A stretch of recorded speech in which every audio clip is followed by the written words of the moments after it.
L'overhead pour les sacs. Overhead, c'est un terme barbare qui pourrait se traduire par par-dessus la tête et qui définissent les coups au sol qui cassent la garde basse. Il en existe de nombreux, ils ont été popularisés notamment par la série Super Street Fighter 2 Turbo qui a donné à une grande partie des personnages des attaques dites overhead. Les attaques overhead, elles sont, il y en a de toutes sortes, mais globalement c'est quelque chose qui manquait cruellement aux jeux de combat 2D avant qu'elles n'arrivent.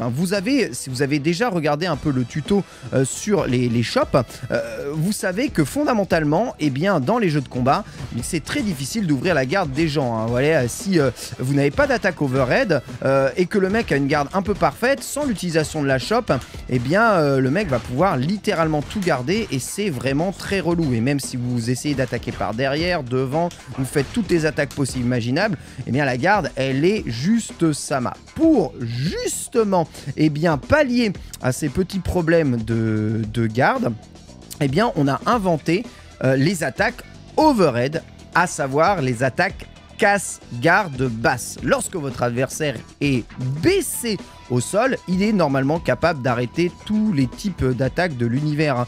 Si jamais je le mets en garde toujours, voilà, hop, il arrête tout, c'est insupportable, Voilà, c'est insupportable. Alors là, bon, évidemment, il n'est pas censé arrêter ça, je vais vous expliquer, voilà, il arrête tout.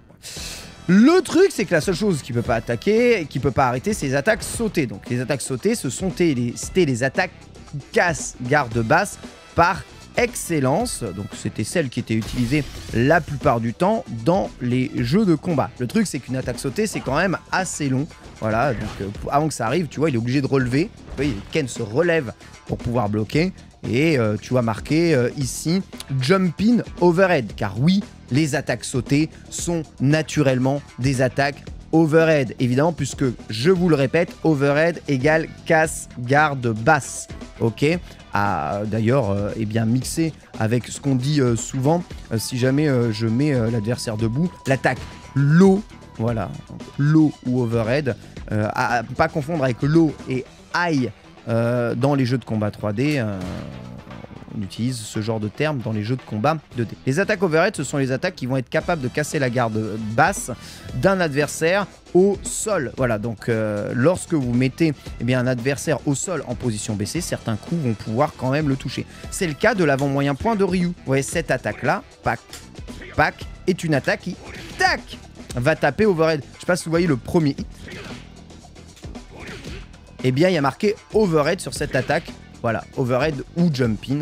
Voilà, ça va lui casser la garde lorsqu'il est baissé. C'est fondamental. Lorsque vous entendez overhead, c'est souvent ce genre d'attaque. D'ailleurs, dans Street Fighter 6, ces attaques overhead peuvent souvent être cumulées avec un drive rush et pouvoir être combotées derrière. Comme vous voyez ici, comboté, sous-entendez que l'adversaire va être obligé de prendre le coup juste après parce que elles vont avoir un bonus, comme je vous l'ai expliqué dans mon drive rush pour les sacs. Voilà ce qu'est un overhead. Alors il en existe de toutes sortes. Vous avez notamment lorsque vous jouez Ken, le fameux Furious Kick gros pied, tu vois, qui constitue, on va dire, la base du gameplay un peu folichon de Ken, qui va lui permettre de mettre justement les casse-gardes qu'il aime.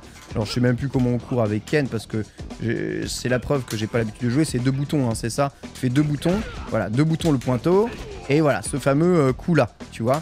Là, hop, t'as vu, il y a marqué overhead jump in.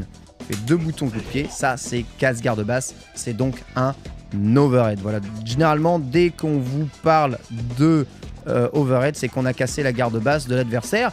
Garde basse de l'adversaire qui serait, sans ces coups-là, totalement sama, puisque en garde basse, tu peux aussi déchoper les coups adverses dans ce Street Fighter. Et bon, quand une attaque t'arrive sauter, globalement, je vous l'avais expliqué, en garde basse, tu peux quand même faire des dragons, donc tu peux quand même entière l'adversaire. Donc c'est très important de mixer justement avec l'imbloquable de Mister MV ou avec les overheads des persos. Voilà, grâce à ça, tu vois, hop, tu peux être un peu plus prudent et un peu plus voilà, ça marche. Et en plus, hop là, parfois même certaines attaques tu peux les combo. juste derrière, ce qui est vraiment trop fort dans le jeu. Voilà, vous savez ce que c'est maintenant un overhead ou une attaque casse garde basse, c'est la même chose. N'hésitez pas à liker cette vidéo et à regarder les autres tutos pour les sacs. Bisous à tous.